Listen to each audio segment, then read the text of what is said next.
Hi friends, welcome back to code box. ഇതുവരെയും ഈ channel subscribe ചെയ്യാത്തവരുണ്ടെങ്കിൽ എത്രയും വേഗം സബ്സ്ക്രൈബ് ചെയ്യണേ. നമുക്കറിയാം, ലോകത്തിൻ്റെ പല ഭാഗത്തുള്ള ആളുകൾ തമ്മിൽ കമ്മ്യൂണിക്കേറ്റ് ചെയ്യുന്നു, ഡേറ്റാസ് ഷെയർ ചെയ്യുന്നു. ഇന്ന് എല്ലാവരുടെയും കയ്യിൽ അറ്റ്ലീസ്റ്റ് മൊബൈൽ ഫോൺസ് എങ്കിലും ഉണ്ട്. ഇൻ്റർനെറ്റും കമ്പ്യൂട്ടിംഗ് ടെക്നോളജീസും ഒക്കെ വന്നതോടുകൂടി ഇന്ന് ഒരുപാട് ഫീൽഡ്സ് ചേഞ്ച് ആയി. For example education, business, medical fields etcetera. ഇന്ന് ഞാൻ കമ്പ്യൂട്ടർ നെറ്റ്വർക്ക്സായി റിലേറ്റഡ് ആയിട്ടുള്ള സം ബേസിക് ടോപ്പിക്സ് ആണ് കവർ ചെയ്യുന്നത്.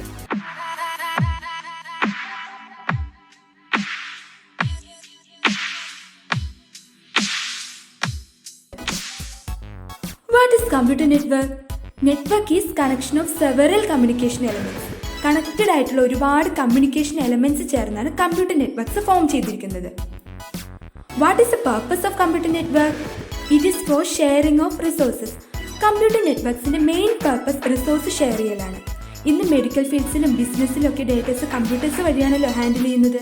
മാനുവലായിട്ട് ചെയ്തിരുന്ന പല കാര്യങ്ങളും കമ്പ്യൂട്ടേഴ്സ് വഴിയാണ് ചെയ്യുന്നത്. അതുകൊണ്ട് തന്നെ ഈസി ആയിട്ട് ഷെയർ ചെയ്യാനൊക്കെ നമുക്ക് സാധിക്കുന്നു. ഇനി എന്തൊക്കെയാവാം ഈ resources? Files, printers, routers, mobile phones, switches etcetera. Communication elements are connected by communication links. Connections two types ആവാം, വയേർഡ് ഓർ വയർലെസ്. വയേർഡ് കമ്മ്യൂണിക്കേഷനിൽ കമ്മ്യൂണിക്കേറ്റിംഗ് ഡിവൈസസ് തമ്മിൽ ഒരു ഫിസിക്കൽ കണക്ഷൻ ഉണ്ടാവും. Optical fibre, coaxial cable, twisted pair cables ഒക്കെയാണ് wired ചാനൽസിന് examples. Wireless കമ്മ്യൂണിക്കേഷനിൽ device തമ്മിൽ physically connected ആയിരിക്കില്ല. അതിന് എക്സാമ്പിൾസ് ആണ് satellite communication, radio communication, microwaves, wifi, GPS, mobile phones, infrared, Bluetooth ഒക്കെ. What is internet? It is a global computer network. എല്ലാ നെറ്റ്വർക്ക്സും തമ്മിലുള്ള ഇന്റർ കണക്ഷൻ ആണ് internet. We can also call it as network of networks. What is world wide web? Network accessible ഇൻഫോർമേഷൻസിന്റെ കളക്ഷനാണ് world wide web അഥവാ WWW. 1989 Tim ബേർണേഴ്സ്-ലെയാണ് ഇത് invent ചെയ്തത്.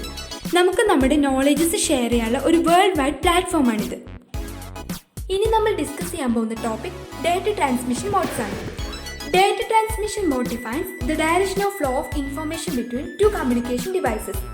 ഡിവൈസസ് തമ്മിൽ കമ്മ്യൂണിക്കേറ്റ് ചെയ്യുമ്പോൾ ഡേറ്റാസ് ഫ്ലോ ചെയ്യുന്ന ഡയറക്ഷനെയാണ് ഡേറ്റ ട്രാൻസ്മിഷൻ മോഡ് സ്പെസിഫൈ ചെയ്യുന്നത്. What are the different types of data transmission modes? Simplex, half duplex and full duplex. ഇനി നമുക്ക് ഇവ ഓരോന്നായിട്ട് പരിചയപ്പെടാം. First, simplex data transmission mode. Data can flow only in one direction. Simplex data transmissionൽ data ഒരു ഡയറക്ഷനിൽ മാത്രമേ ഫ്ലോ ചെയ്യുന്നുള്ളൂ. സെൻഡർക്ക് സെൻഡ് ചെയ്യാം, റിസീവർക്ക് റിസീവ് ചെയ്യാം. ഒരു വൺ വേ ട്രാഫിക് പോലെയാണ് സിംപ്ലെക്സ് ഡേറ്റ ട്രാൻസ്മിഷൻ. ഇതിന് എക്സാമ്പിൾസ് ആണ് റേഡിയോ, TV, കീബോർഡ്, മൗസ് എന്നിവ. ഇനി അടുത്തത് half duplex mode. Data can flow in both directions but in one direction at a time. എല്ലാ സ്റ്റേഷൻസിനും സെൻഡ് ചെയ്യാം, റിസീവ് ചെയ്യാം, ബട്ട് അറ്റ് എ ടൈം ഒരു ഡയറക്ഷനിൽ ഡേറ്റ ഫ്ലോ ചെയ്യുകയുള്ളൂ. ഒരു ഡിവൈസ് സെൻഡ് ചെയ്യുകയാണെങ്കിൽ മറ്റേതിന് റിസീവ് ചെയ്യാൻ മാത്രമേ പറ്റൂ. ഇതിന് എക്സാമ്പിൾസ് ആണ് walkie talkie, internet browsers. Last one full duplex mode. Data can flow in both directions at a time. ഇതൊരു 2-വേ ട്രാഫിക് പോലെയാണ്. അറ്റ് എ ടൈം സെൻഡ് ചെയ്യാം, അതുപോലെ തന്നെ റിസീവ് ചെയ്യാം. This mode is used when communication in both directions is required simultaneously. ഇതിന് example ആണ് telephone network. ഇതിൻ്റെ അടുത്ത വീഡിയോ ഇനി അപ്ലോഡ് ചെയ്യുന്നതായിരിക്കും. എല്ലാവരും വീഡിയോ ഇഷ്ടമായെങ്കിൽ ലൈക്ക് ചെയ്യണേ. Thank you.